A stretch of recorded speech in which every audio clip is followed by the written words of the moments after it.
Ok, então, bem-vindas. Estamos entre mulheres, né? Já fiz aí um chamamento para os homens dessa turma de Fundamentos da Educação Psicomotora. E eu espero que vocês estejam bem. Eu espero que no terceiro período a gente já esteja mais familiarizada com o que a que se propõe, né? O nosso curso de pedagogia. Espero que vocês, além de felizes, vocês estejam contempladas com as disciplinas desse período. Por quê? Porque todas as disciplinas desse período, elas se voltam à educação infantil. Então, vocês estão vendo em disciplinas diferentes, né? Mas vocês estão vendo vários aspectos que se voltam à educação de crianças pequenas. Nós sabemos que lá na Base Nacional Comum Curricular nós temos 3 classificações dessas crianças da educação infantil. Lembram? Os bebês, até 1 ano, as crianças bem pequenas, até 3 anos, e as crianças pequenas de 4 e 5 anos, né? Por que isso é importante, professora? Porque sempre que a gente for observar os planejamentos, esses grupos etários, eles estarão lá definidos. E aí, fazendo essa breve introdução, para que a gente reflita um pouco, né? Chegamos até aqui, terceiro período, como é que eu me sinto, como é que eu estou, de que forma que eu estou compreendendo esse curso de pedagogia e mais, de que forma eu estou participando da minha formação profissional, porque não pensem que os professores é que vão fazer toda a diferença na vida profissional de vocês. Os professores precisam mediar essas situações, assim como vocês junto às crianças também, quando estiverem atuando, né, na pedagogia. Então, o professor, ele é esse mediador, ele é esse problematizador, ele é, muitas vezes, até esse facilitador do acesso, quando a gente recomenda a leitura, quando a gente recomenda a obra. Mas, veja, a construção dessa aprendizagem, ela está imbricada no sujeito. Então, é preciso que a gente reflita como é que eu estou me posicionando nesse curso de pedagogia, certo? E veja que não é um puxão de orelha, é um abraço carinhoso, para que vocês não passem por este curso sem compreender a que vocês vieram. Eu sempre falo para quem passa por mim nessas formações iniciais dos cursos superiores. A minha felicidade é encontrar professores e professoras comprometidos com a prática, porque, na verdade, a minha docência se volta a isso. Se a gente não está conseguindo fazer vocês pensarem sobre isso, alguma coisa errada está, né? Então, falando dos objetivos do nosso encontro de hoje, antes de eu revelar aí o convite que eu fiz no Educa, tá, gente? Eu sei que vocês estão esperando, mas eu estou enrolando para ver se mais gente chega um pouquinho. O nosso objetivo hoje, então, se volta à nossa revisão da avaliação A1, né? E também da gente estar ajustando alguns pontos de estudo. Nós chegamos até a aula 7, e até aqui a gente tem que ter muita clareza com relação aos fundamentos psicomotores. Vou revelar o convite que eu fiz lá no Educa. Eu encaminhei um aviso para vocês, falando, né, sobre a aproximação da nossa primeira etapa, da A1, e motivando vocês a quererem publicar. Eu sei que tem muita gente aqui que gosta de escrever, que eu percebi isso desde a construção lá do nosso portfólio no primeiro período. Então, eu gostaria de motivá-las, que vocês fiquem atentas aos dossiês e às chamadas abertas, que a gente tem principalmente nas revistas da UFT e nas revistas da Unitins. Nosso desafio é publicar nas revistas da Unitins, tá? Como é isso, professora? Entrem lá nos periódicos da Unitins e aí vocês comecem a escrever alguma coisa. E aí eu me disponho que a gente escreva juntos. Mas é claro que eu não vou escrever por vocês, né? Eu vou acrescentar, vou revisar, a gente vai fazer um processo de construção coletivo, mas quem tem que iniciar são vocês. Ai, professora, eu vou escrever sobre o quê? Gente, vocês estão em campo de estágio. Se vocês pararem para refletir um pouquinho, vocês têm muita coisa bacana que vocês viram. Então, de repente, uma coisa muito boa que eu vi no estágio, eu consigo estar associando a algum conteúdo de alguma disciplina, principalmente essa disciplina que a gente está vivenciando juntas, são os fundamentos da educação psicomotora, isso perpassa todas as ações, todos os comportamentos, todas as atitudes, tudo, porque diz respeito à globalidade desse sujeito, né? Então, de repente, a gente tem aí a faca e o queijo na mão e, inclusive, os projetos, como a Mayra está lembrando aí, os projetos também podem virar relato de experiência, e aí a gente vai ajudando vocês aí nessa construção, né? Então, a questão é publicar. Por quê, gente? Porque as publicações de vocês já vão pontuando o currículo Lattes de vocês também. E aí, quando vocês terminarem o curso, um curso superior, vocês podem estar caminhando para uma pós-graduação que não precisa necessariamente ser paga, né? Nós temos pós-graduações tanto na Unitins quanto na UFT. Nós temos pós-graduações, inclusive do MEC, que muitas vezes fazem análise de currículo, e todo artigo que vocês publicam ou relato de experiência, isso conta para o currículo de vocês. Quem ainda não tem o Lattes precisa organizar com urgência, vai até o polo, pede ajuda para o tutor presencial, e a gente vai organizando a nossa vida, né? E futuramente eu quero vê-las no mestrado, quero vê-las no doutorado, e isso precisa de computar essa pontuação também. Como é que a gente tem essa pontuação? Publicando, né? Então, tem uma curiosidade de me procurar lá no Lattes, lá no Escavador, leiam alguma coisa que eu já publiquei, para que depois vocês também tenham algo para a gente debater, falar, professora, gostei disso, não gostei daquilo. Então, eu lanço esse desafio aí para vocês, tá? Até o 5º período, o mais breve possível, porque vocês já têm condição e capacidade para isso. Eu quero muito que as pessoas publiquem, e eu me disponho a publicar junto com vocês, mas nós temos que escrever, tá? Dado este aviso importantíssimo, somos agora 29 pessoas, eu quero iniciar essa aula falando que eu fiquei muito feliz com 2 posicionamentos que nós tivemos. Deixa eu ver aqui o nome completo, para ver se ela está por aí. E vocês saibam que hoje na aula eu vou chamar vocês, viu? Então, nada de ficar virtualmente aqui e fazer janta, e estender roupa, cuidar do cachorro, cortar as unhas do gato, nada disso, tá? Por favor. Vou chamar e se não atender, eu vou mandar chamar, viu? Falar, ó, vai lá na casa da fulana e chama. Deixa eu achar aqui o nome. A Elaine Silva de Souza tá por aí?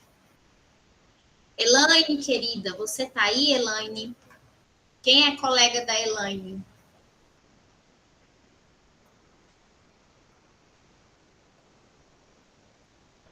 Natalice saiu da reunião. Manda chamar a Natalice. Elaine tá aí? Não? Bom, Elaine não está aqui, mas falarei dos 2 posicionamentos da Elaine, que eu fiquei muito feliz. E eu quero compartilhar com vocês. Por isso que eu falo, gente, é muito, muito importante que vocês leiam tudo aquilo que os colegas colocam no fórum, né? E essas janelinhas de vocês todas fechadas, fica o convite para vocês abrirem também, tá? Porque eu também preciso me sentir juntinho de vocês. Eu sei que tá todo mundo por aí, mas quem tiver internet... a Neiane foi a primeira corajosa. Parabéns. Quem tiver aí a internet estável, Natalice, tá jantando, Natalice. Maravilha. Dilma, tá vendo? O povo vai criando coragem. Muito bem. Voltando, abram aí as janelinhas. Gente, Elaine fez 2 posicionamentos lá no fórum que eu achei muito bacana e eu quero iniciar essa aula compartilhando com vocês, tá? Vocês viram que durante os estudos, um teórico apareceu de forma muito mais presente, que foi Henri Vallon. Por Por que isso? Porque ele é considerado um dos pioneiros da educação psicomotora. Vocês viram que a psicomotricidade, ela vem da saúde, né? Então, esses estudos, eles iniciaram na área da saúde, da fisioterapia, da educação física, e não recentemente de tempo, mas assim, de forma posterior é que veio para a educação. Então, nós temos esse ganho, porque a pedagogia ela não é uma área do conhecimento, uma ciência isolada. A gente bebe de várias fontes, né? A gente bebe da fonte da sociologia, da filosofia, da psicologia, da psiquiatria. A gente bebe de várias fontes, isso é muito bacana. Então, ele trouxe essa percepção global desse sujeito que aprende para os fundamentos psicomotores dentro da educação.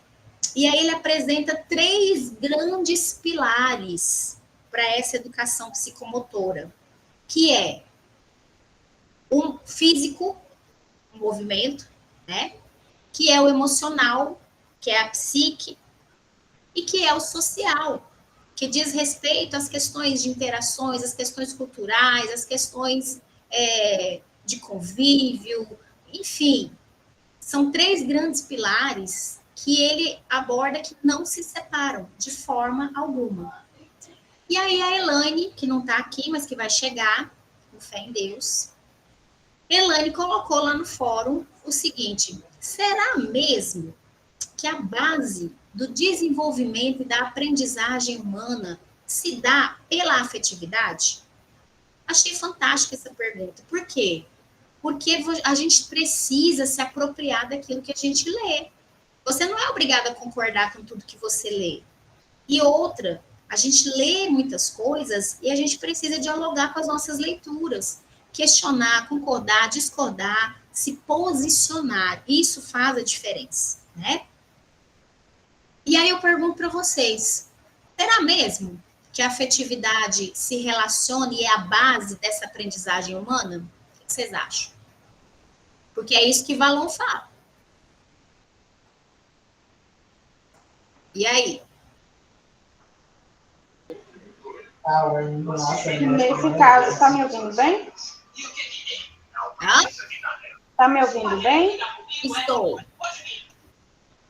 No caso, essa afetividade que ele fala, a criança poder se abrir ou uma forma mais clara de explicar como através, por exemplo, se eu tenho afeição pela professora, eu vou aprender. Se eu não tiver afeição, eu não vou aprender. Seria isso? Quando ele aborda a afetividade, ele está falando de todo o conjunto de sensações, de emoções, de percepções dessa pessoa. Né? Lembra que a gente falou físico, afetividade, né? O físico, que é o motor, o cognitivo, que é o conhecimento, e a afetividade, que seria questão social, questão das emoções, né? Então, são esses 3 pilares, né? O físico, que se volta à questão motora, as emoções, que é essa afetividade, né? E a cognição, que são as estruturas que nós temos para a aprendizagem, neurais, biológicas, né? E aí a gente vê que ele define fases para o desenvolvimento dessa criança. Mas quando ele fala do início desse desenvolvimento, ele traz que essa base ela é afetiva, que é pelo afeto, que é pelas emoções que esse ser humano começa a se desenvolver. Vocês viram lá no estudo que a criança ela tem um processo de simbiose com a mãe, como se ela e a mãe, principalmente a mãe, né, ou o adulto cuidador, mas a mãe devido ao aleitamento materno, principalmente, né, ela pensa a princípio que é um corpo só, né? Então, essa é a teoria que Valon traz. E aí, qual que foi a resposta que nós colocamos lá no fórum para a Elaine, que eu conversei com o professor Gleiber, porque vocês sabem que o professor Gleiber está nos auxiliando aí, a atribuição é essa, né, de estar respondendo aos fóruns de vocês. Mas não é por isso que eu não fico de olho lá no fórum também, tá? Vocês tenham certeza. E mais, além de ficar de olho no fórum, vocês sabem que individualmente cada pessoa tem o seu relatório do Educa, né? Quantas vezes você acessou, quanto tempo você ficou, quais vídeos você assistiu. Tudo isso, quando vocês forem professoras da Uniteams, vocês vão ver que isso é muito bacana, porque o Educa é essa ferramenta que entrega um relatório completo para o professor. Ah, professora, por que isso é importante? Isso é importante porque, às vezes, a gente precisa conhecer, às vezes não, sempre, a gente precisa conhecer cada um de vocês, mesmo que à distância. Semestre passado, por exemplo, eu não vou citar nomes, claro, mas nós passamos o mês de julho inteiro atrás de 4 pessoinhas que estão aqui. Por quê?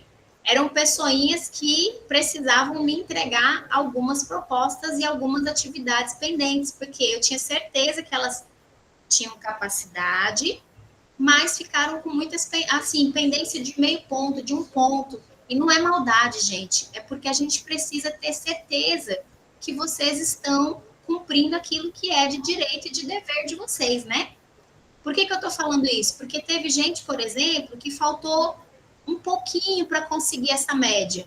E aí eu entro lá no relatório do Educa e eu consigo ver o acesso que a pessoa teve, eu consigo ver quanto tempo ela passou estudando, o download que ela fez, o vídeo que ela assistiu. Entendem que isso também é uma questão qualitativa de avaliação de vocês? Nós não temos que falar que a nota é o principal, porque não é, mas a nota faz parte do nosso processo avaliativo, né? Assim como vocês também na escola, vocês vão atribuir nota, não na educação infantil, porque a educação infantil é uma perspectiva, graças a Deus, mais transversal, né? Mas a gente está sempre avaliando, a avaliação faz parte das nossas condutas, certo? Por que eu estou falando isso? Porque a gente precisa compreender que nós estamos dentro de uma instituição de ensino superior e isso precisa ser levado muito a sério, certo? Então, o primeiro questionamento da Elaine, que eu gostei bastante, foi sobre essa questão da afetividade. O que a gente colocou lá para ela? Veja, cada teórico, gente, ele se volta ao desenvolvimento da sua teoria, com relação ao desenvolvimento, com relação à aprendizagem, né? Aquisição dessas habilidades. Nós vamos ver coisas diferentes. Nós vamos ver questões diferentes em Piaget, nós vamos ver questões diferentes em Vygotsky, nós vamos ver questões diferentes no próprio Vallon, nós vamos ver questões diferentes em um outro teórico que eu gosto muito, que chama-se Maturana. Então, existem muitos teóricos. Por exemplo, tem um teórico que eu amo, que é Edgar Morin, que é a teoria da complexidade. Então, veja, o pedagogo ele tem que conhecer, mas a gente, ao longo da nossa trajetória profissional, a gente vai tendo afinidades com certas teorias, e é por isso que a gente precisa saber qual é o terreno que a gente está pisando. Se eu concordo ou se eu discordo, não tem problema, mas eu preciso conhecer. E se eu discordo, eu preciso saber por que eu discordo. E se eu concordo, eu preciso saber por que eu concordo, certo? Neiane levantou a mão, fica à vontade. Não? Pode abrir o microfone. Nesse caso aí, a questão da afetividade, eu acredito que ela interfere no aprendizado, porque, tipo assim, uma criança, quando ela é mais tímida, quando ela tem alguma dificuldade em demonstrar suas emoções, ela sente mais dificuldade em aprender, às vezes de relacionar, tanto com a família, quanto com a escola, com os colegas, com a sociedade. Então, assim, eu acredito que a afetividade, ela interfere sim no aprendizado. E é isso que a nos fala, né? Que a afetividade é o primeiro grande pilar para este desenvolvimento humano. Semestre passado, a gente viu um outro autor que também defende muito a questão da afetividade para o desenvolvimento da inteligência, que é Lucchesi, lembram? A gente viu esse autor também. Então, tem uma galera muito legal, muito bacana, que defende essa via da afetividade como determinante, né? Como fator, não determinante no sentido de... como é que eu vou explicar? Não é que seja algo que não mude, mas é uma via de acesso, entendem? Então, a afetividade enquanto uma via de acesso para esta aprendizagem. O segundo posicionamento que a Elaine fez, que eu também achei bem bacana, né? O primeiro foi com relação à afetividade, e aí a gente está apresentando para vocês a Henri Vallon, que traz esse pilar. E o segundo posicionamento dela foi com relação a como é que vai se dar esse registro na educação infantil. Isso é muito bacana, gente. Por quê? Porque o professor de educação infantil, ele tem que trabalhar o seu olhar atento, a sua observação profissional.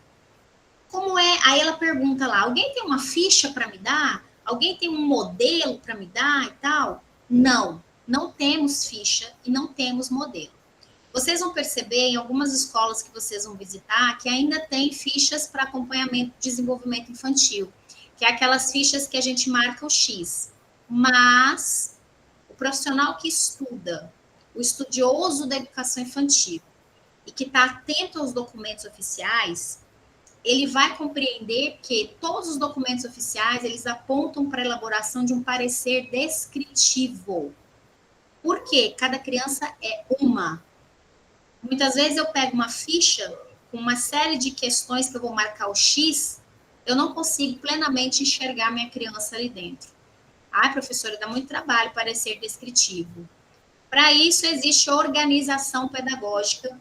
Por isso, o professor de educação infantil tem um número de crianças para cada professor, para que ele tenha as mínimas condições de trabalho. Então, digamos, eu tenho uma turma de berçário, eu tenho a cada... agora eu não estou me recordando, depois vocês anotem aí para vocês pesquisarem. Outubro de 2024, nós tivemos uma normativa que regulamenta de forma mais atualizada o número de crianças por professor. Se eu não estou enganada, de berçário, acho que está... Antes era 5, mas acho que agora está 8 bebês. É muito, né, gente? Mas é mais ou menos isso. Depois eu até pesquiso para não falar bobagem. Mas, enfim, digamos que eu tenho 8 bebês para cada professor, né? Então, eu faço essa distribuição de observação atenta. É claro que eu vou observar todos, eu vou acompanhar todos, eu vou trabalhar com todos, porque tudo na educação infantil é coletividade. Mas aquelas crianças que eu vou construir o relatório delas, eu já estou ali, ó, ligadona nelas. E aí o professor é aquele que registra. Ah, então digamos que o Joãozinho chegou com 6 meses e 2 dias lá no CEMEI, né? E aí ele chegou, ele ainda não sentava. Mas eu vi lá na disciplina de Fundamentos da Educação Psicomotora que com 6 meses, esse controle do tônus, esse controle postural, ele já tem que estar mais desenvolvido. E aí o Joãozinho chegou com 6 meses e não senta. Então eu começo a estimular o Joãozinho a se locomover, a pegar uma bola, a rolar, a segurar nas coisas e tal. E aí eu começo a ver que com 7 meses o Joãozinho começa a sentar sozinho. Isso vai para dentro do meu relatório. João, ao chegar no ambiente escolar, não sentava-se sozinho, mas com o estímulo de rolar, pegar os objetos, começou a desenvolver o seu tônus muscular. O que nós estamos relatando, gente? Observação de fundamentos, o quê? Qual é o nome dessa disciplina? Fundamentos da educação psicomotora. Fundamentos psicomotores. Então, a Elaine perguntou lá, o que eu vou registrar? Você vai registrar conforme os seus objetivos de aprendizagem definidos para aquela turma. Onde estão esses objetivos, professora? BNCC. Ah, e o que mais que eu vou observar? Fundamentos psicomotores. Quais são os fundamentos psicomotores? Isso tem que estar na ponta da língua. E nós vamos ver já já. Mas eles se voltam a quê? Estruturação do corpo. Lembra que a gente falou na primeira aula que muitas pessoas desenvolvem, inclusive, transtornos, porque tem uma imagem distorcida de si? Isso começa, ó, lá na educação infantil. Isso começa lá na primeira infância. Depois, lateralidade, dominância do cérebro, direita e esquerda. Depois, ritmo. Depois, coordenação motora. Depois, a percepção do espaço e do tempo. São fundamentos determinantes para o desenvolvimento deste corpo, tá? Pode falar, Neiane. A questão da normativa, na resolução aqui que eu estava olhando, é até 5 bebês de 0 a 12 meses por adulto. Pronto. E até então, 6 crianças. ótimo. E até 6 crianças de 1 a 2 anos por adulto. Então, B1 vão ser 5 crianças e B2, 6 crianças. Na normativa anterior, nós tínhamos B2, 8 bebês por adulto. Olha bem, né? Agora a normativa veio. Mas, em compensação, você está com ela aberta aí, as crianças do maternal 2, 3 anos, aumentou. Tá quanto aí, Neiane?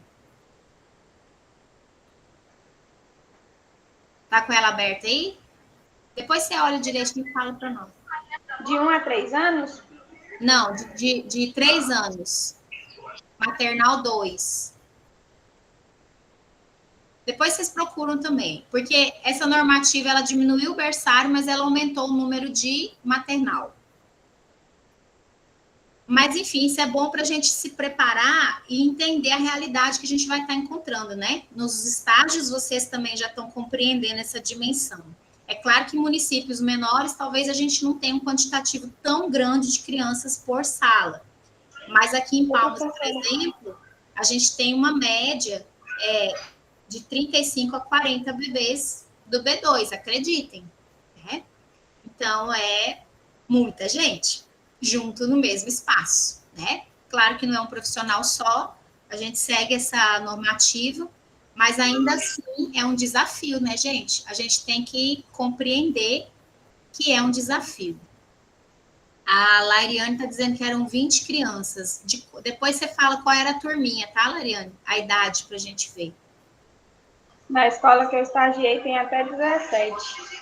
Ótimo. De 1 a 2 anos, de 1 a 3 anos. Maravilha. Isso também é um benefício, gente, do interior. Olha, a Lariane está falando que maternal 2, maravilha. Aqui nós temos turmas de maternal 2 com 35 também, 40 crianças. Mas por quê, gente? Porque a lista de espera é muito grande. A oferta é menor do que a procura. Então, acaba que, infelizmente, a gente tem, né, uma série de outras questões estruturais. Mas, enfim, voltando para a segunda questão da Elaine, que eu ainda estou lá nela, tá, gente? A gente vai para frente, vai para trás, vai para a direita, vai para a esquerda e volta nela, tá? Não se percam aí no raciocínio. Voltando, então, à questão dela. O que descrever? Como registrar? O registro do professor, se qualitativo, ele é descritivo, tá? Então, se ele é descritivo, a gente sempre vai partir da observação dos fundamentos psicomotores e o registro dos objetivos de aprendizagem que eu defini para aquele grupo etário. Onde eu vou achar esses objetivos? Na BNCC. Como que eu vou planejar, professora? Vocês estão tendo aula de didática? A didática está lá no primeiro período ou está com vocês, com o Marcos Irones? Está fazendo de primeiro período. Pronto. Lá em didática, como que eu vou planejar, professora? Nós vamos planejar com a BNCC na mão e com o DCT na mão, mas o ponto de partida para os meus planejamentos precisa ser a minha criança. Ah, primeira semana de aula, eu não conheço as minhas crianças. Ok, mas depois disso você vai conhecer.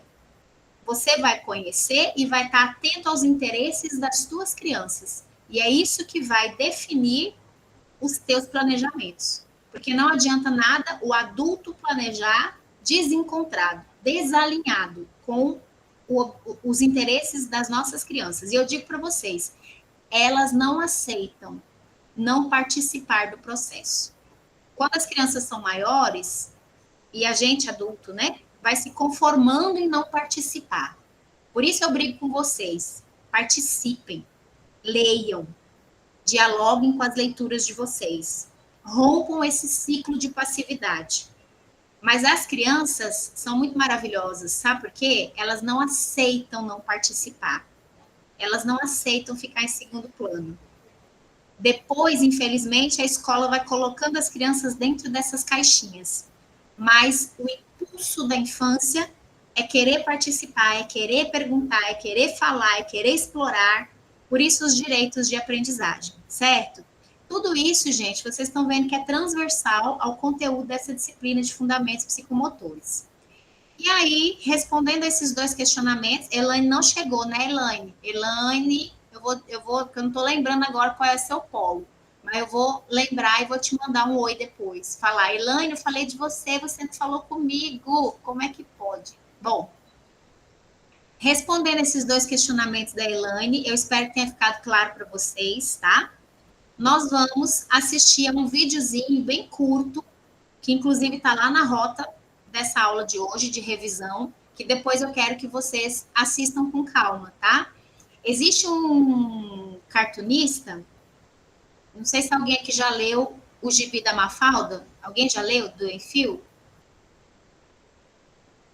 Aliás, não sei se é do Enfio ou é do... Agora até esqueci o nome, deixa eu ver bem aqui, o nome do autor da Mafalda, para não falar besteira. Para mim, é o melhor gibi que existe, gente. Ah, é do Quino. Enfio é aquele que retrata realidades nordestinas, né? Que também é ótimo, mas é do Quino. E aí, tenho a curiosidade de pesquisar sobre a Mafalda. Eu acho maravilhoso, me divirto muito lendo o gibi da Mafalda. E aí, nós temos um videozinho bem curtinho, que eu vou passar agora para vocês.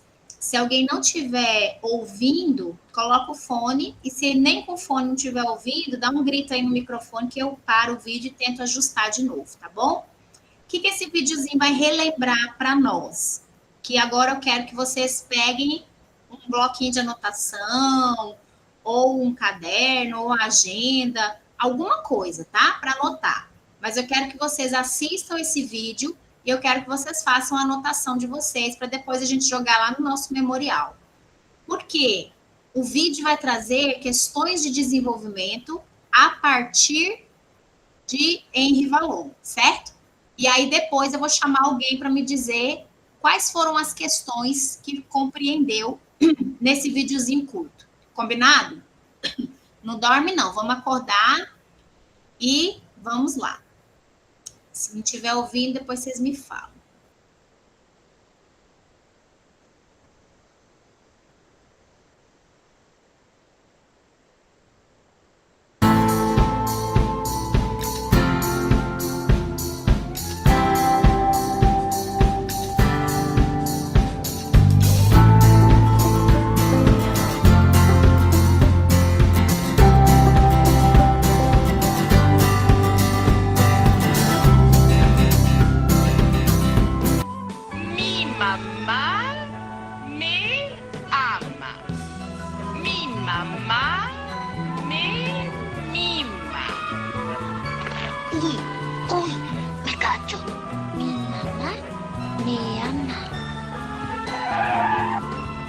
Felicito, señorita. Ya sabemos que usted tiene una mamá que la mima mucho, que la ama mucho. Una mamá excelente. Ahora, por favor, ¿quiere enseñarnos cosas realmente importantes?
E aí, pessoal? Deixa eu ver aqui. Leidian, não ouvi sua voz hoje, Leidian. Tá por aí?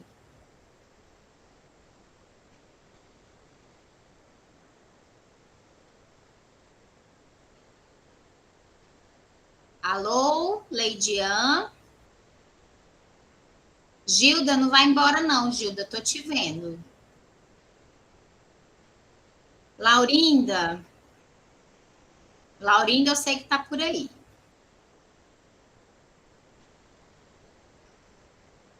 Abre seu microfone, Laurinda. O primeiro quadrinho falou sobre uma escola tradicional. O que você achou desse quadrinho do Quino sobre a escola tradicional? O que você entendeu? Não tem certo e errado, não. Você conseguiu acompanhar o vídeo? Professora, eu consegui acompanhar a partir do movimento. Tá. Então, lá na escola tradicional, vocês viram que a professora está pedindo que eles escrevam, está ditando e repetindo, né? Minha mamãe me ama, minha mamãe me ama, minha mamãe me ama. Certo? Está trabalhando a família do M, né? Minha mamãe me ama. E aí a Mafalda se levanta e fala assim: "Oh, que coisa boa, professora, parabéns, a sua mamãe te ama, mas vamos fazer uma coisa agora que tenha sentido, né?" Então, qual que é a sátira nisso? Primeiro, todos eles enfileirados, tratados como sujeitos que estão apenas reproduzindo algo sem uma conexão, sem um contexto, sem sentido. Será mesmo que a criança vai aceitar e atribuir sentido a uma situação de aprendizagem que ela não seja protagonista? Lembrem, as crianças não vão aceitar, gente. Depois a gente vai crescendo e se conformando com as coisas. Mas durante as infâncias, a gente tem esse pulso maior de curiosidade, de criatividade, de participação, de querer estar no centro desse processo. E é uma pena que isso se perca, né, ao longo da educação básica. Depois disso, ele traz a questão do comportamento, né? Vocês viram lá, das personagens vai colocando os outros em evidência, né? Fazendo caricatura, colocando cabelo na fruta, e aí um acha ruim, tá? Mas quando chega a vez dele, como é que ele reage, né? Fabiane, você que tá aí, como é que ele reagiu, Fabiane?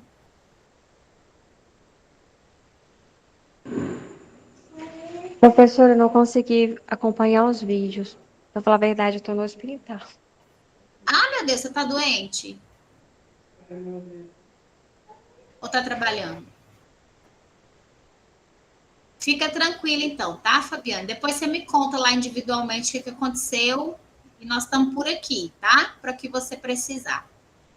Diana da Silva Cunha, eu tô te vendo. E aí, Diana, como é que a personagem lá que estava fazendo a zombaria com todo mundo, como é que ele reagiu quando chegou a vez dele? Aí ele ficou zangado, né? Quando chegou a parte dele, ele não gostou, mas gostou de zombar dos outros. Muito bem. Isso diz o que para nós em relação ao desenvolvimento psicomotor, gente? A nossa observação tem que se voltar à forma que a criança lida com essas interações também. Se ela é retraída, se ela demonstra agressividade, como é que ela resolve esses conflitos, né? Ah, eu tenho uma criança lá na minha sala que bate em todo mundo, que briga com todo mundo, que é, né, aquela criança que não consegue gerenciar o conflito. Não adianta eu só fazer reclamações para a família dessa criança e ainda para piorar, na frente dessa criança, porque a criança vai assumir que ela é aquilo mesmo e vai pegar aquilo como um papel real na vida dela. Então, aprendam. A gente não fala pontos negativos da criança na frente da criança, porque a gente reforça de forma negativa esses aspectos. Ah, a criança não consegue conviver, bate em todo mundo, briga, tá. Onde eu vou investir? Fundamentos psicomotores. Como? Brincadeiras coletivas, jogos simbólicos, propostas que envolvam as crianças de uma forma coletiva, onde ele vai entender que está tudo bem brincar com o outro, que está tudo bem ceder, ora, o brinquedo um para o outro. Ah, professora, mas é muito difícil. Saia para brincar com 3, 4 crianças junto com esse que dá mais problema. Se você é um professor sozinho na sala, isso não é possível, mas geralmente a gente não tem professores sozinhos na educação infantil.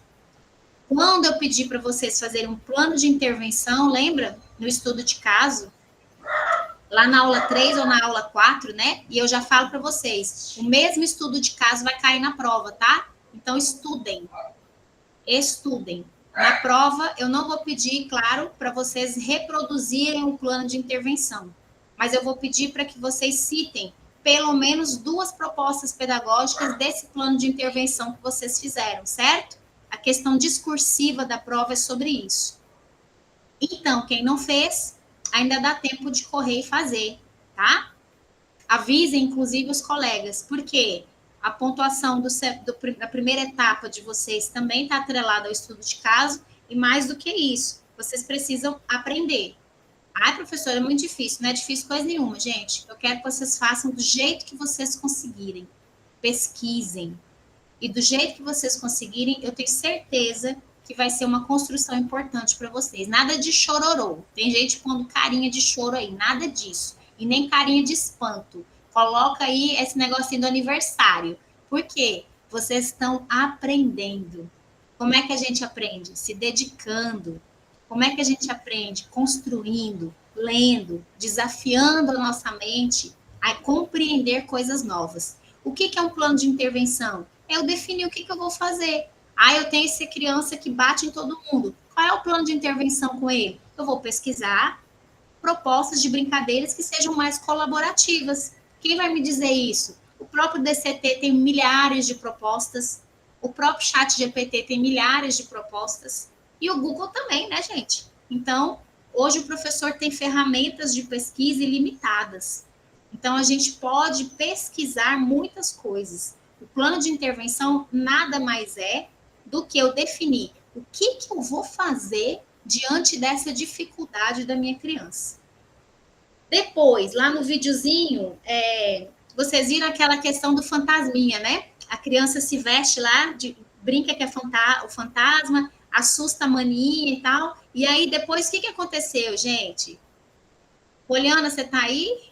Conseguiu assistir o vídeo? Poliana Melo, de Souza. Não foi estender a roupa. Olha, Poliana. Ah, Poliana. Oi, professora. Boa, coração. Tudo, e a senhora? Tô bem, graças a Deus. Conseguiu acompanhar o vídeo? Mais ou menos, professora. Mais ou menos. Você viu a parte que eu tô falando do fantasminha? Sim, vi sim. Ele estava assustando a irmãzinha dele e ela saiu correndo. Aí ele foi pro espelho e se olhou no espelho e fez aquele ufa no final. Por quê? Porque ele achou o quê? Ele tinha virado fantasminha também. Exatamente. Isso, gente, chama-se simbolismo. O que é simbolismo? É essa fusão do imaginário com o real. Vou contar rapidinho para vocês uma experiência que eu tive de uma criança. A criança chegou mordida em casa e aí relatou em detalhes para a mãe que quem mordeu foi a professora. No outro dia, a mãe estava lá muito chateada, muito brava, porque a professora mordeu a criança. E aí vai daqui, vai dali, precisamos conversar, né, para explicar para a mãe.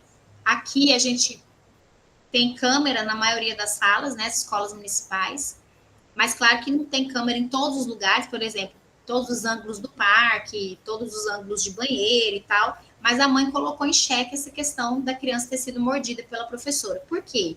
Porque a criança falava com tamanha veracidade e a mãe alegava, minha criança não mente, minha criança tem 3 anos, minha criança não mente de forma alguma. Mas veja, gente, essa questão simbólica, ela envolve o concreto e o imaginário de uma forma quase que unificada por completo. E aí a gente foi conversando, e depois eu chamei a criança, expliquei para os adultos que a intenção não era que a gente expusesse a criança de alguma forma, né? Mas a gente foi conversando junto com a professora, a criança e a mãe, para que a criança pudesse nos contar como é que foi, para a professora também lembrar, para a gente poder, quando a gente faz algo que não é legal, que a gente pode pedir desculpas, né? E aí a gente foi contando. Eu sei que depois de meia hora de conversa, e veja, a gente precisa orientar os pais, porque se a mãe pergunta, a professora te mordeu? O que eu estou falando para essa criança? A professora te mordeu, né? Então a pergunta do adulto não pode ser tendenciosa. Você tem que ter elementos de perguntar para essa criança. Você estava onde? Fazendo o quê? O que estava acontecendo? O que teve de legal? Eu sei que, para resumir a história, a criança chegou até um sofá vermelho, e aí a gente foi, depois, conversando com a mãe, descobrir que esse sofá vermelho era na casa do vô que morreu. O vô morreu, a criança foi para esse velório e ficou lá sentada nesse sofá vermelho com as outras pessoas da família, né? Aí eu pergunto, será que essa criança sonhou? Pode ser. Será que essa criança imaginou? Pode ser. Mas para a criança era real? Sim, era real, né? Então, a gente precisa entender que nós estamos lidando na educação infantil com um público que está em construção dessa percepção da realidade. Isso não quer dizer que a criança vá mentir, mas esse simbolismo, ele é muito concreto. Então, o imaginário e o real, eles se fundem. E isso vocês precisam ter essa clareza, né? Depois, vocês viram a questão da inteligência, né? Que para Valon se volta à compreensão e à percepção desses fatos reais. Vocês viram que na televisão ele estava assistindo lá um filme onde tinham muitas pessoas doentes, né? E depois a Mafalda pegou um globo lá terrestre e estava tirando a temperatura. O que quer dizer esse quadrinho? Quer dizer que ela fez essa associação de que o mundo está doente, né? Ela acredita que o mundo precisava de um remédio e ela associou o mundo, uma ideia, a algo concreto. O que é o concreto? O globo terrestre, né? Então, olha o tanto que isso é interessante. Por isso que a gente bate na tecla. Educação infantil tem que ser trabalho concreto. O que é trabalho concreto, professora? A criança precisa manusear, precisa movimentar este corpo para aprender, precisa estar em contato com materiais diferentes, né? Precisa estar em contato com gêneros textuais diferentes. Não é à toa que um dos eixos da educação infantil são as interações. Lembra?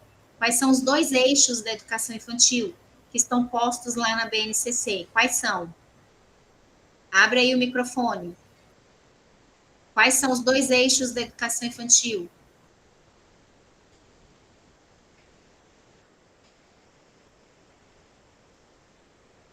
Bora, gente. Quais são os 2 grandes eixos de trabalho na educação infantil? Anota isso aí.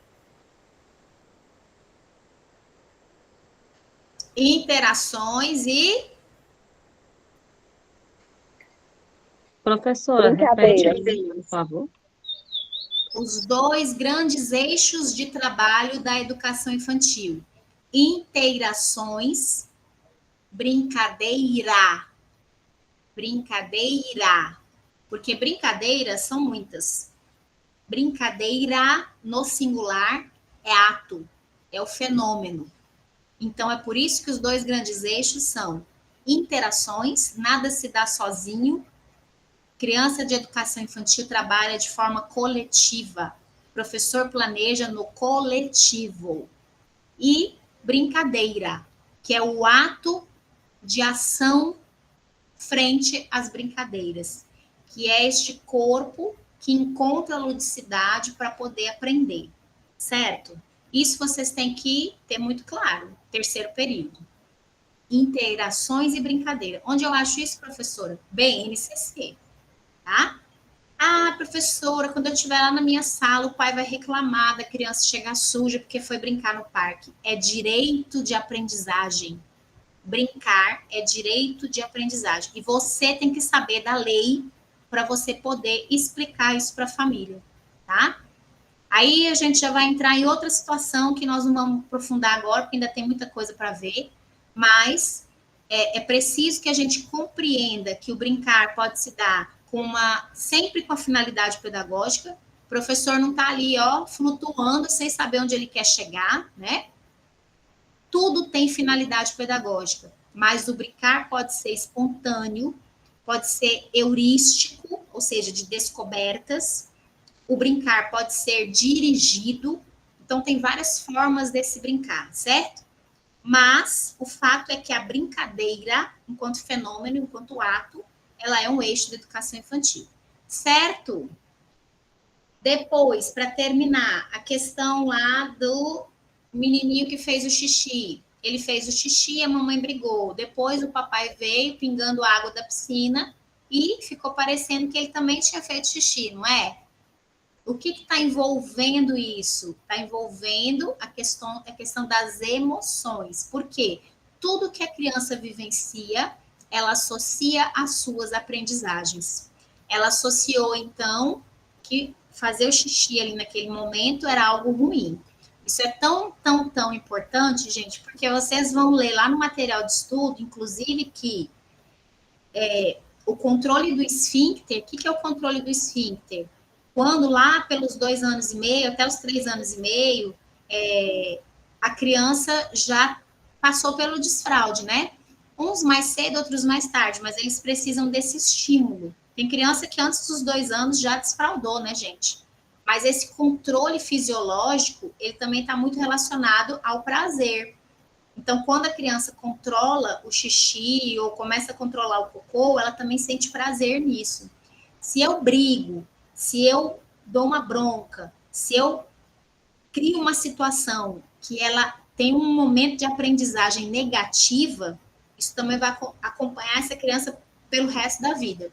Só para vocês terem ideia, é que muitos adultos que têm dificuldades sexuais, por exemplo, eles tiveram lá na primeira infância muitas dificuldades de lidar com essa questão do controle do esfíncter, ou porque apanhavam, né, ou porque eram constrangidos, passavam determinada vergonha em alguma situação. Então, em terapia, principalmente, né, os psiquiatras e os psicólogos, eles têm muitos relatos com relação a isso, né, que, inclusive, a vida adulta dessa pessoa, ela está muito relacionada aos aspectos de desenvolvimento na primeira infância, em todos os aspectos, né, gente? Então, veja o quanto isso é interessante e o quanto isso é importante, isso é fundamental para o professor ter essa compreensão, certo? Com relação ao vídeo, acho que a gente esgotou. Se alguém quiser falar mais alguma coisa, fica à vontade. Quem não assistiu o vídeo, está lá na rota de aprendizagem, e ele traz um apanhado bem rapidinho e lúdico sobre essa questão do desenvolvimento para Vallon. Vallon, assim como Piaget, ele traz fases do desenvolvimento dessa criança, tá? Quem teve a curiosidade de entrar lá na rota de aprendizagem dessa aula de hoje, pode entrar depois também, não tem problema, viu que nós temos 6 perguntas de prova da 1, e as 6 perguntas estão lá, para vocês verem. Eu coloquei o que cai na primeira pergunta, o que cai na segunda, o que cai na terceira, o que cai na quarta, o que cai na quinta, e a 6ª eu já falei para vocês que é o estudo de caso. Ai, professora, eu vou ter que reproduzir todo o plano de intervenção? Não, mas você tem que estudar o teu plano de intervenção para você poder responder o que eu vou te perguntar lá na prova sobre o estudo de caso. Combinado? O que é o plano de intervenção? Nada mais, nada menos que você dizer o que eu vou fazer diante dessa dificuldade. Ah, eu vou fazer tal brincadeira, porque essa brincadeira desenvolve o equilíbrio. Ah, eu vou fazer tal jogo simbólico, porque esse jogo desenvolve a lateralidade. Ah, eu vou fazer não sei o que. Entendeu? É isso, tá? Bom, falei para vocês que a gente tinha muita coisa, né? Já são 8h35. Mas eu quero compartilhar com vocês, além desse vídeo que vocês vão ver lá, esse livro aqui, não vai dar para ver? Deixa eu ver se eu consigo mostrar. Não consegui. Mas esse vídeo aqui é a obra base da nossa disciplina de fundamentos, tá? De educação psicomotora. que é a psicomotricidade na educação infantil, uma prática preventiva e educativa, que tem como uma das organizadoras a Pilar Arnaiz Sanches. E é um livro base, por quê? Porque ele traz todos esses fundamentos de uma forma bem explicada. Vocês viram que a gente está trabalhando aquele material institucional, né? Que foi produzido por professores da Unitins. Esse material ele vai passar por reformulação, porque vocês estão vendo que lá faz menção, às vezes, ao 5º período, porque a gente trouxe essa disciplina que era só lá no 5º período, a gente trouxe ela para trabalhar no 3º, para que o 3º período todinho fosse de educação infantil. Isso foi muito legal, porque todas as disciplinas de vocês estão vendo essa questão da educação infantil. Imagina vocês verem os fundamentos da educação infantil sem compreender os fundamentos psicomotores. Não teria condição, gente. Uma coisa tem que estar casada com a outra, né? Você tem que estar compreendendo esse desenvolvimento da criança. E aí, assim como Piaget, o Vallon traz também essas fases do desenvolvimento. E isso também vai cair para vocês lá na prova, tá? Quais são as fases do desenvolvimento? Deixa eu ver aqui. A minha tela está compartilhada com vocês ou vocês estão me vendo? Estamos te vendo. Não está compartilhado, não. Tá, então tá bom. Estão me vendo, né? Certo. Lá vai estar para vocês as fases do desenvolvimento dessa criança. Impulsivo emocional, que é até 1 ano, ou seja, a criança, ela tá... Lembra que eu falei para vocês que quase não, ele afirma que né? Um processo de simbiose, um processo que a criança, ela vai reagir pelo afeto, pelas emoções, né? Então, a efetividade da aprendizagem dessa criança, ela tem como base afetiva, que é aquela pergunta que a Elaine fez, né? Então, todos esses estímulos externos, eles vão ser apreendidos por essa criança pela via do afeto. Depois, o sensório motor até 2 anos e o projetivo até 3 anos. Então, o que é isso? Quando passa de 1 ano, a criança começa a entender que aquele movimento que ela faz gera reação. Por exemplo, quem tem filho pequeno aí já percebeu, passou de 1 ano, às vezes antes, ou, né, depende muito de cada criança, mas passou de 1 ano, você começa a ver que a criança, ela começa, eu sei que a palavra é dura, mas ela começa a te manipular, né? Por quê? Porque ela começa a entender... disso, professora. Sim, ela começa a entender que se ela se ela tem determinado comportamento, ela causa uma reação no pai, na mãe, ou na professora, ou no adulto, né? Então, ela começa a ter intencionalidade motora. O que é isso? O movimento dela vai tendo uma intencionalidade. Eu quero determinada coisa, então eu tenho determinado comportamento. Movimento, que eu falo, é movimento como um todo, né? Esse corpo, ele vai ter uma intenção de fazer aquilo. Então, a criança se jogou no chão, esperneou, ganhou alguma coisa. Ela tende a continuar com este comportamento, porque ela conseguiu alcançar o objetivo que ela queria, né?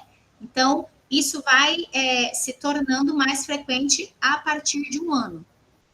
Só a partir de 1 ano, professora? Não, tem muita criança que faz isso antes de 1 ano, né? Cada criança é um sujeito único. Mas o Vallon colocou essas fases, que são marcos para a gente ir acompanhando, tá? Depois, então, do sensório motor e do projetivo de 3 anos. O projetivo é nesse sentido, né? Eu projeto, eu tenho uma intencionalidade, eu quero chegar a determinado objetivo, então eu me comporto de determinada forma, tá? Depois dos 3 anos, ele começa a colocar que tem a fase do personalismo. O que é isso? A criança vai compreendendo que ela é um sujeito à parte daquilo que está acontecendo com a mãe, com o pai, né? Ela tem as vontades próprias. É por isso que a gente brinca que os 3 anos é a adolescência da infância. 3 a 4 anos, né? Porque a criança está se compreendendo enquanto sujeito, e aí tudo que você fala para ela pode ser que ela vai gritar não, que ela vai rejeitar, que ela vai resistir, que ela vai se impor. O que é isso, gente? É só desobediência, malcriação, falta de educação? Não. Isso é a criança se compreendendo como um sujeito, e por isso ela está se impondo, ela compreende que ela tem as suas vontades, ela tem as suas próprias percepções. Quando o adulto, o pedagogo, compreende isso, também é preciso explicar isso para a família, porque isso é uma fase do desenvolvimento, que você vai trabalhar limites, que você vai trabalhar de forma dialogada com essa criança, né? Lembrando que educação positiva é você usar palavras corretas, palavras de afirmação, palavras de encorajamento, mas não é você deixar de trabalhar limites com essa criança, porque a criança precisa criar modelos. Lembra quando a criança lá no videozinho do Kino, ela internalizou aquele modelo de que fazer o xixi ali é algo ruim? Aquilo ali foi um modelo construído, que ela associou a outras situações, né? Então, por isso que é tão importante a gente compreender que a criança também vai aprender por imitação, vai aprender pela construção desses modelos, e a gente tem que ajudar que esses modelos sejam modelos saudáveis, sejam modelos de encorajamento, de afirmação. Então, o quanto a linguagem ela é importante, né? Por exemplo, uma criança fez xixi na calça, eu tô lá passando pelo desfraude, ela fez xixi na calça. Olha o tanto que é diferente, gente, eu gritar com essa criança ou falar duro com essa criança, falar assim, você fez xixi na calça de novo. Ou eu falar, você fez xixi na calça, mas você vai conseguir ir ao banheiro. Eu sei que você vai conseguir ir ao banheiro quando você sentir que o xixi está vindo. Eu estou encorajando, ou eu estou repreendendo. Estão entendendo o que eu estou falando? Então, isso, gente, faz toda a diferença, né? A linguagem que eu abordo com essas crianças em desenvolvimento. Então, isso é muito sério com os filhos de vocês, mais sério ainda na relação profissional que vocês estabelecem com essas crianças dentro das nossas salas de aula. Isso é muito, muito sério, tá? E não se preocupe não, Laurinda, não é como eu errei não, sempre a gente está aprendendo. Eu, por exemplo, sou mãe de 3 meninas, minha mais nova está com 18 anos. Se eu contar para vocês as atrocidades que aconteceram aqui, porque eu também não sei tudo que eu sabia hoje, né? E tá tudo bem, a gente não tem que se culpar, não. Só que a gente tem que correr atrás de saber o que a gente não sabe, né? Então, a gente não se culpa, mas a gente tem que estudar. Claro que muitas coisas eu consegui rever a tempo e outras não, né?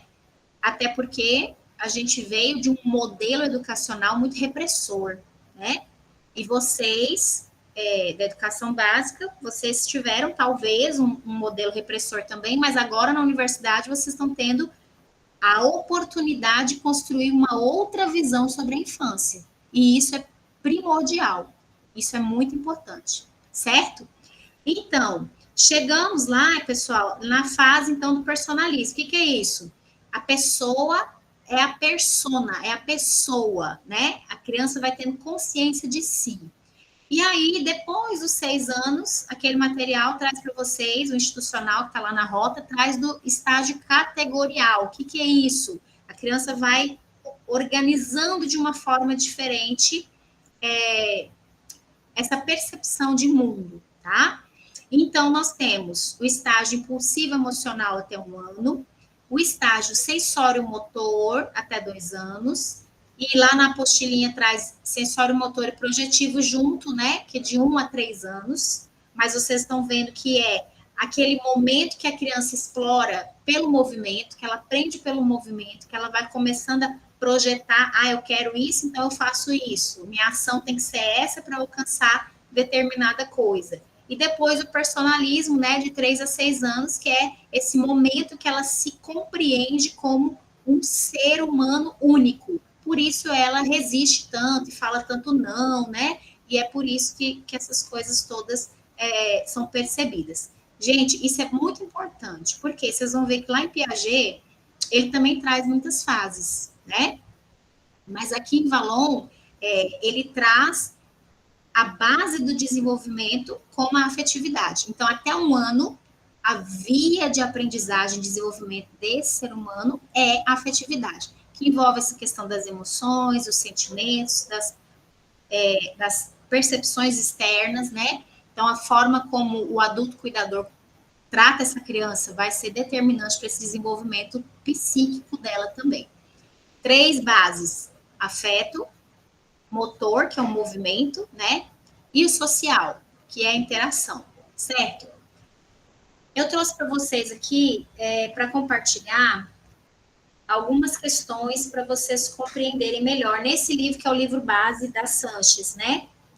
E ela fala o seguinte, ó, dentre esses fundamentos, que são, anota aí, que vocês têm que lembrar. Deixa eu só abrir aqui a página para eu ler para vocês. Espera aí. Pegaram papel, caneta. Vocês não estão vendo minha tela não, né, gente? Que eu tô com a prova aberta aqui. Vocês não me matem, hein? Vocês me avisam. Ah, meu Deus. Tá. Anota aí, então. Fundamentos. Precisa decorar e saber na ponta da língua, né? Esquema corporal. Lembra que a gente falou que é aquela construção da imagem pessoal, consciência de si próprio. Depois, o equilíbrio. Depois, coordenação, que envolve coordenação motora global. O que é a coordenação motora global? Que é a coordenação motora grossa. Os grandes músculos que fazem a gente andar, correr, né? Saltar, rolar. Esses são os grandes músculos do corpo. Depois, coordenação motora fina, que é a praxia fina, que é pegar as coisas com maior destreza, mexer no lápis, na caneta, no giz, pegar o grãozinho lá de feijão, separar do grãozinho de arroz, apertar o prendedor, fazer um movimento de pinça. Esses movimentos pequenininhos que trabalham os menores músculos do corpo, que é a coordenação motora fina. Depois, lateralidade. Lembra que a gente viu que o nosso cérebro tem 2 hemisférios, o direito e o esquerdo? Lembra que o direito, ele coordena a parte esquerda do corpo e o esquerdo coordena a parte direita do corpo. O esquerdo é racional, se volta ao raciocínio lógico. O direito se volta às questões artísticas, às questões de criatividade. São complementares, mas o sujeito vai definir uma dominância. Ai, minha criança escreve ora com a mão direita, ora com a mão esquerda. Eu vou falar, fulano, pega o lápis com a mão direita, porque eu sou mãe ou eu sou professora, eu quero que ela escreva com a direita. Veja o quanto isso é perigoso, gente, porque a criança, este corpo que está em desenvolvimento, ele está definindo essa lateralidade, essa dominância. Pode falar, Leidiana. Quer falar? Não? Oi, professora. Boa noite, gente. Boa noite. Não, professora, eu ouvi você me chamando. Eu queria até pedir desculpa, porque eu estava ali cuidando da minha filha, que ela tem intolerância à lactose. Estava ruim, vomitando, aí não deu para participar. Tá bom, coração. Eu te agradeço por estar acompanhando. A parte que você perdeu da aula, depois você pode assistir, tá bom? Tá bom, obrigada. Beijo. Então, lateralidade vai sendo definida. Depois, orientação espacial e temporal. E aí, sobre isso, eu quero ler para vocês aqui essa questão de tempo. Ah, eu acho que a criança vai definir essa noção de tempo só de acordo com o sentimento que ela tem. Não, não é. A questão do tempo vai ser definida com relação a todo este corpo. Olha o tanto que é interessante e que a Sanches traz para nós, ó. A vivência do tempo é unida à vivência do espaço. Por isso que o fundamento é a orientação espacial e temporal. Uma vez que o tempo é a duração que separa 2 percepções espaciais sucessivas, o antes e o depois, o antecessor e o sucessor. Opa! Quer dizer que até para eu escrever, eu preciso ter essa noção de tempo? Preciso, porque eu vou saber, uma letra vem antes, uma letra vem depois. Olha o tanto que isso é bacana. Cada pessoa tem seu próprio ritmo, que se manifesta nas atividades que realiza. é o que constitui seu tempo espontâneo, que pode ser definido como uma estrutura individual que determina o ritmo de cada pessoa para a realização de uma atividade motora simples. Então, orientação espacial e temporal diz respeito à forma como essa pessoa se desloca no espaço. Por exemplo, a criança está andando e tem uma cadeira na frente dela, ela tem que se desviar dessa cadeira, não é isso? Temporal, a criança vai saber o que vem antes e o que vem depois. Isso chama atenção até para o que a gente chama de microtransições. Por exemplo, eu estou lá na minha salinha da educação infantil, eu cheguei, tem que ter uma rotina, anota isso aí, rotina organizada, todo dia. Professora, eu vou fazer todo dia a mesma coisa? Óbvio que não, mas a rotina tem que ser todo dia igual. Chego, por exemplo, a minha acolhida com brincadeira, com jogos. Então, a minha acolhida faz parte da rotina. Pode ser cada dia diferente, mas a acolhida é uma rotina obrigatória que todo dia tem que ter. Há um momento de contação de história. É obrigatório? Sim. Todo dia? Sim. Sempre igual? Não. Mas está na rotina e tem que ser obrigatório. Rotina da previsibilidade para a criança. Anota isso aí, tá, gente? Que isso é muito sério, isso é muito importante, tá? O que é previsibilidade? É a criança entender que essa passagem do tempo ela está acontecendo. Aos poucos ela vai compreendendo, com esse movimento do corpo, ela vai construindo a noção de tempo. Porque aí ela vai entender que, por exemplo, que a mãe vai chegar depois da hora do parque, ou depois do jantar, né? E que ela, quando ela chega, a mãe vai embora, mas que a mãe volta. Então, são questões que ela vai entendendo com a passagem do tempo. Mas essa passagem do tempo, ela está relacionada ao ritmo e ao deslocamento no espaço. Vocês entendem que esses fundamentos, eles não acontecem sozinhos, né? Está tudo interligado. Por isso que Valon coloca que o desenvolvimento, ele não acontece de forma isolada. Ele está, é a cognição, né, que é a inteligência, é o aspecto motor, que é o físico, e é a questão da afetividade, que é a emoção, né, que são as interações que se dão, as questões de sociabilização. Então, ele traz esses 3 grandes pilares, tá? Então, sobre o ritmo, espaço temporal e espacial é isso. Outra questão que eu quero compartilhar com vocês. Quando eu falo tônus, o que é isso?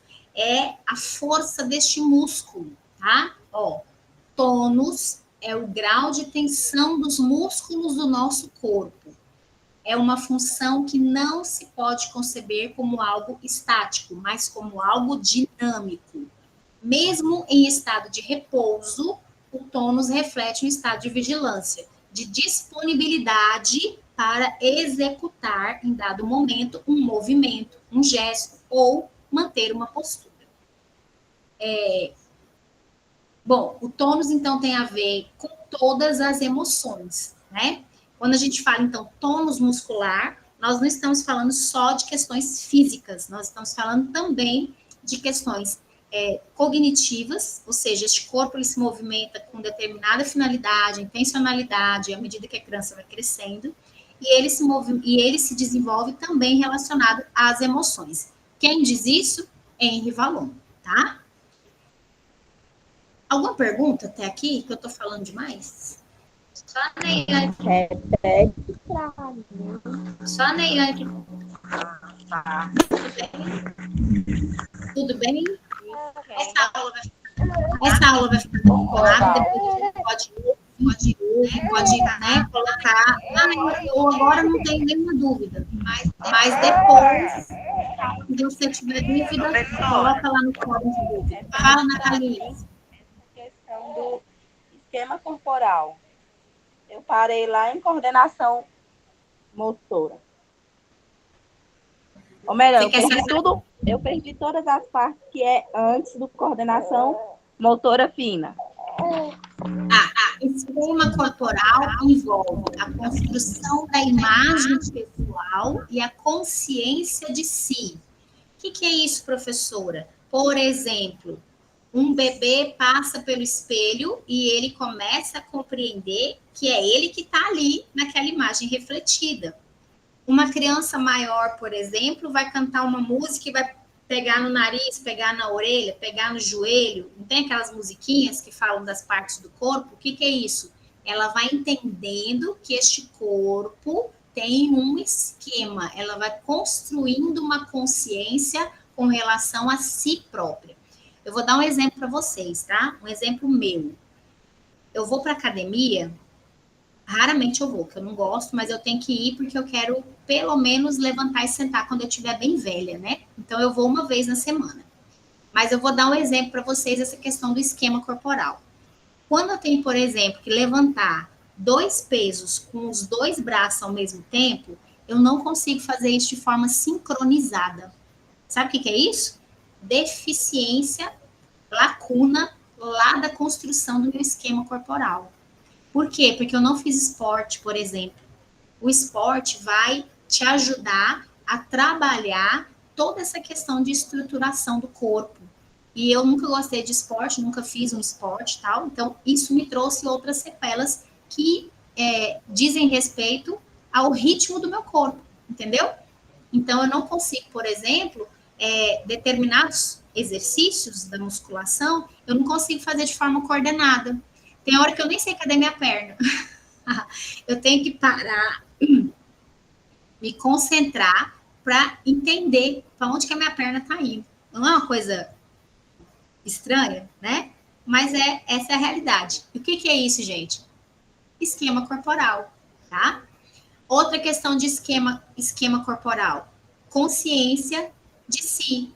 Lembra que eu falei para vocês que tem transtornos na vida adulta, como, por exemplo, aquele transtorno alimentar, que também é psíquico, com relação à anorexia? Tem muitos estudos que falam que a anorexia, ela é um distúrbio, é um transtorno psíquico, né? Que a pessoa se olha no espelho e ela tem uma visão distorcida de si. Olha o tanto que isso é sério. Isso faz parte da construção da imagem de si mesmo, da consciência de si. Equilíbrio. Este corpo, ele tem que ter um equilíbrio desde o momento que ele vai começando a engatinhar, a sentar, a se preparar para a marcha, né, que é o andar. O equilíbrio, ele não é só motor, ele diz respeito ao funcionamento do meu cérebro, né?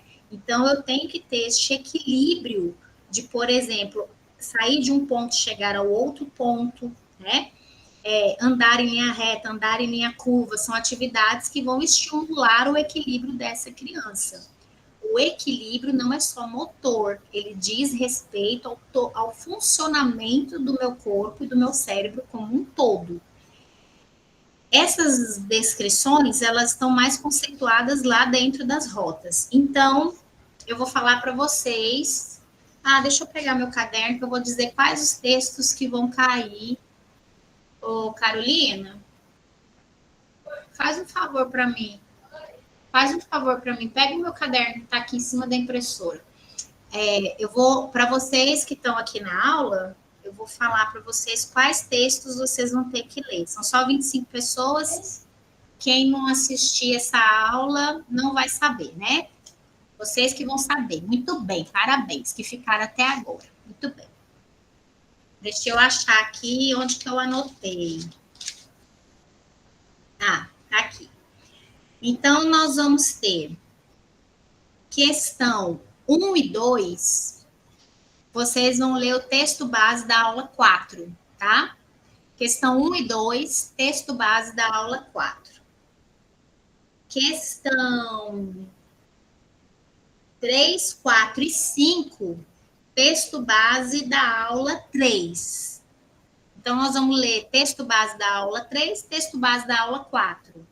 Ler e estudar, né, gente? Grifar, estudar, marcar, resumir, fazer fichamento, palavras-chave, esbugalhar esse texto para a gente poder, entender. Vou repetir. Professora, aí eu pedi. Vou repetir. Vocês vão... É claro que vocês já estudaram tudo, né? Mas para a prova, vocês vão estudar texto base da aula 3 e da aula 4. Pronto. A questão descritiva da prova vai ser o quê? Que eu já falei aqui. Quem lembra? Plano de Estudo intervenção. de caso.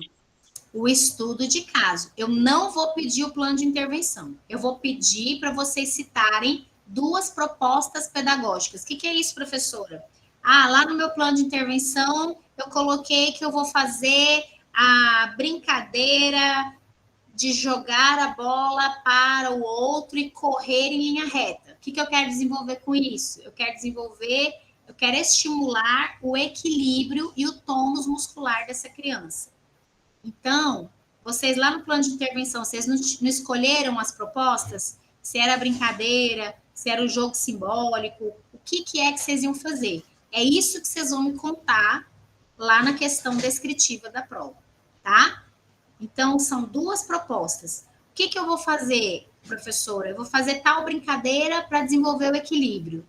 Eu vou fazer tal brincadeira para desenvolver o tônus. Porque a criança toda hora caminha e cai, toda hora caminha e cai. Se for isso que estiver perguntando lá para vocês, vocês vão me dizer isso, tá? Na verdade, o estudo de caso está bem parecido com aquele que vocês fizeram no plano de intervenção. Uma criança com dificuldade de socialização, uma criança com dificuldade de concentração. Qual é a brincadeira que eu posso fazer para estimular a memória? Qual é a brincadeira que eu posso fazer para estimular a concentração? É isso, tá, gente? Não tem muito mistério, não. É isso. Por quê? Porque eu tenho que entender que a brincadeira é um eixo da educação infantil, a brincadeira é uma via concreta de aprendizagem, então eu tenho que acreditar e entender, como profissional, que é por meio da brincadeira que essa criança aprende. Certo? Combinado? E aí, acabou a revisão, e agora quem ficou, a gente vai jogar um pouquinho. Para encerrar, que já é 9 horas, já deu, né? Acabou. Eu vou colocar um jogo para vocês aqui na tela, e aí quem souber a resposta, é um jogo que ele vai contando o tempo, então quem souber a resposta, abre rapidinho o microfone e fala qual é a cor, tá? E aí depois a gente vai... Hã? Fala, Diana. Professora, é porque minha internet travou na hora que a senhora estava falando de qual conteúdo que é para nós estudar. Texto base, aula 3 e 4. Tá? Obrigada. De nada. Mais o estudo de caso que vocês fizeram, certo? Então, eu vou colocar aqui o jogo para a gente acabar, terminar, para a gente concluir. E aí, esse jogo é bem legal. Não sei se vocês já jogaram Kahoot. É um jogo gratuito. Depois vocês tenham curiosidade aí de aprender a fazer o de vocês, porque não é difícil. E aí, eu que vou me colocar, né, como jogadora. Deixa eu só compartilhar aqui a minha tela.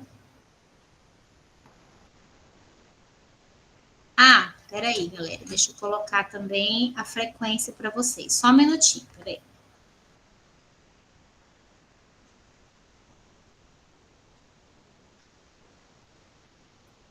As corajosas que ficaram até aqui. Eu sei que a gente tem milhares de coisas para fazer, né, gente? Mas a gente tem que priorizar as nossas aulas síncronas, porque não é fácil, né, gente? Principalmente a gente que está, assim, à distância, a gente precisa aproveitar, né, esses momentos síncronos. Eu coloquei aí a lista de frequência. E aí vocês, por gentileza, assinem, tá? Coloquei aí no chat. Certo. Como é que vai ser esse jogo? Deixa eu compartilhar aqui a minha tela.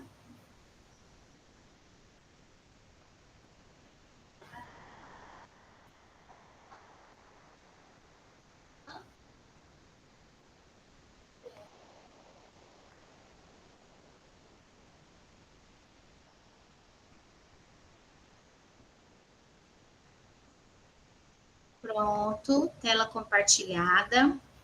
Esse aqui é o jogo, chama-se Kahoot. E aí eu vou acionar aqui o jogo para vocês.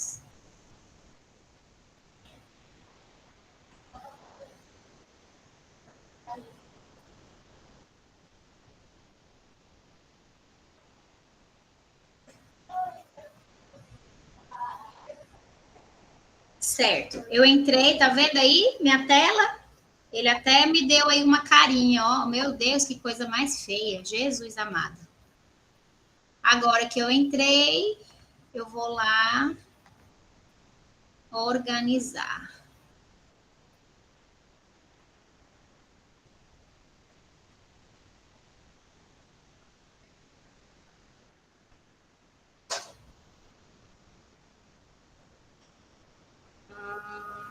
Iniciar.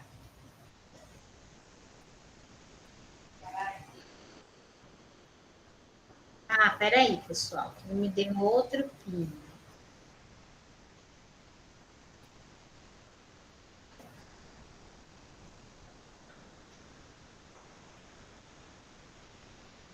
Ah, agora ficou mais bonitinho, né? Vamos lá, iniciar. Quem souber, abre o microfone, tá? Ele vai passando aí o tempo, viu, gente? Vamos lá. Primeira questão. Qual que é a alternativa falsa sobre a psicomotricidade? Vermelho, azul, amarelo ou verde? Tá acabando o tempo. 8, 7, 6. Bora? É a falsa. Ninguém. Não acredito. Ninguém. Passa muito rápido e a letra tá pequena. Então, só 10 segundos. Não sei, aumenta aí a tela. Não dá para aumentar, não, vocês? A letra fica pequenininha, professora, e fica difícil da Não gente ler para ver. acredito. Olha só. Mais uma chance, professora. Pois é, ele só volta depois que acabar tudo. Mas perguntou qual que é a falsa, ó, a vermelha. Imagem corporal é o conjunto das sensações, percepções e imaginações? Sim.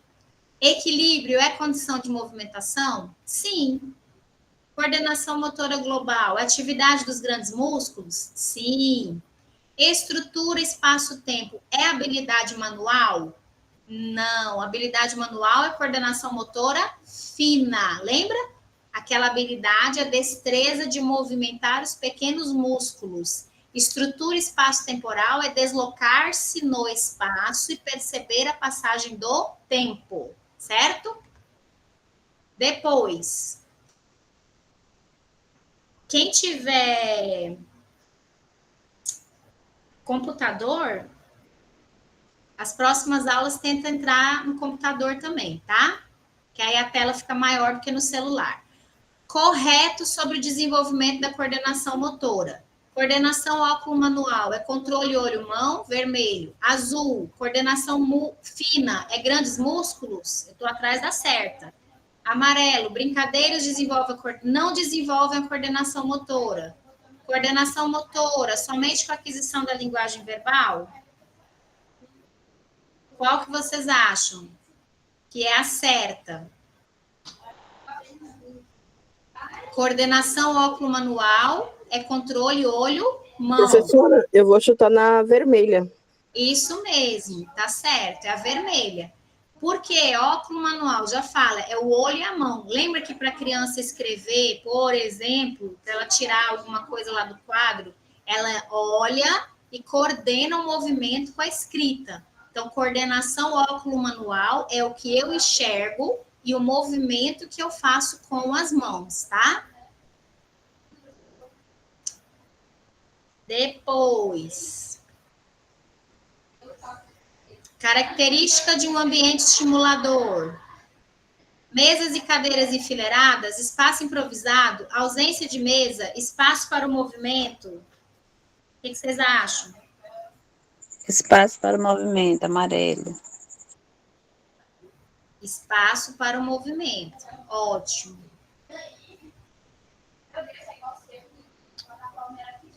Vamos ver. Só eu que ganhei, porque só eu que joguei, né, gente? Vocês não estavam aqui. Ó, ele vai até fazer uma festa, ó. Ó que bonitinho, estão vendo? Legal, né?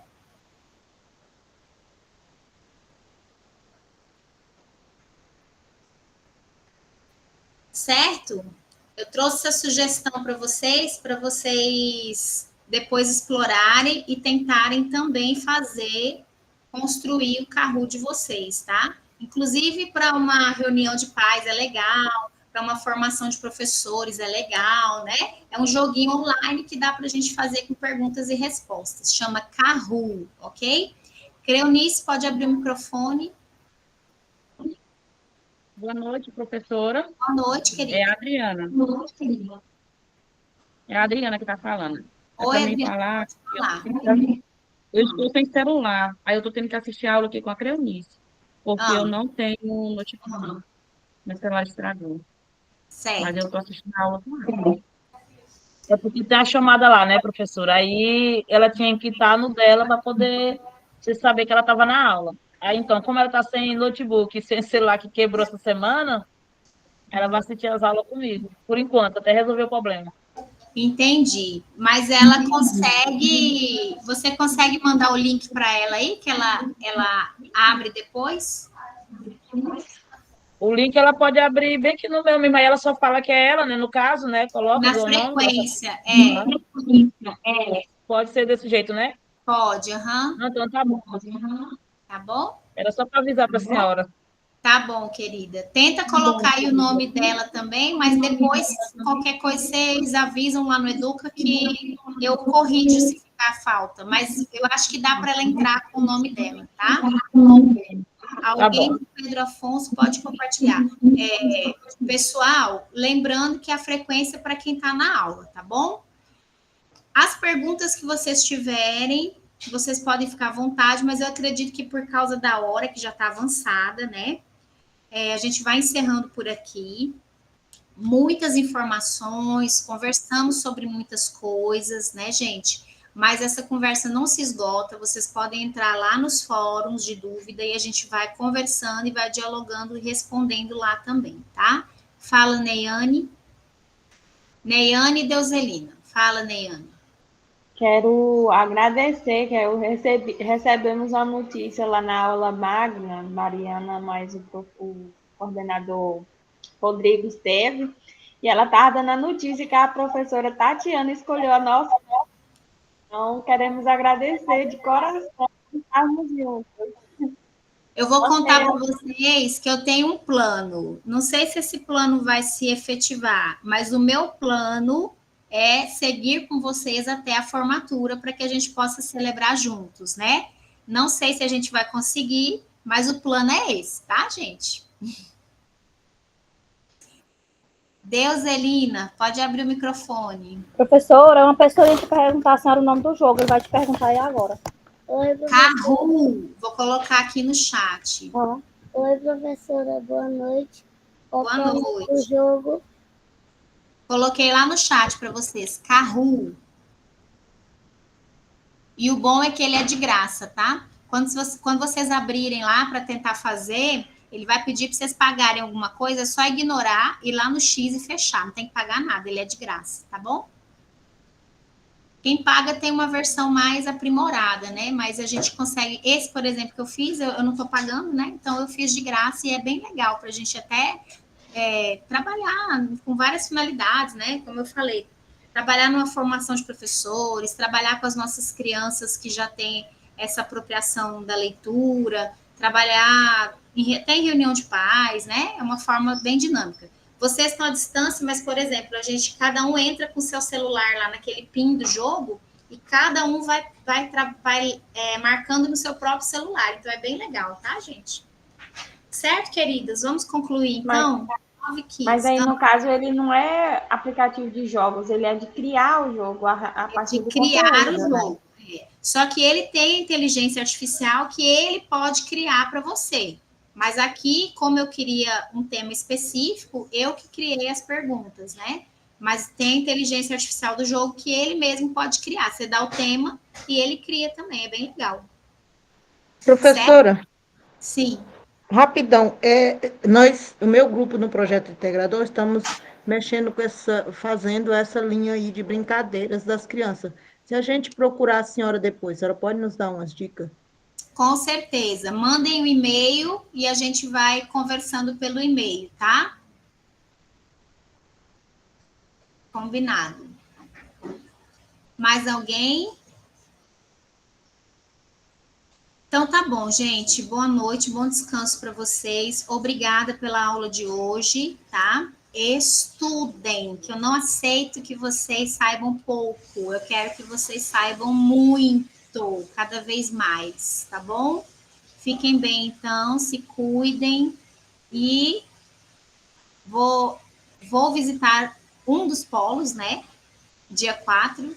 Então, dia 4, nós nos veremos. Ainda vamos saber para onde que a gente vai, mas com certeza, dia 4, eu vou estar em algum lugar para dar um abraço em algumas pessoas que já são minhas também, né? Tá bom? Então, fiquem bem, se cuidem e estudem, certo? As dúvidas que surgirem no momento do estudo, vocês coloquem lá no nosso fórum de dúvida, tá? Beijos, fiquem bem. Tchau, tchau.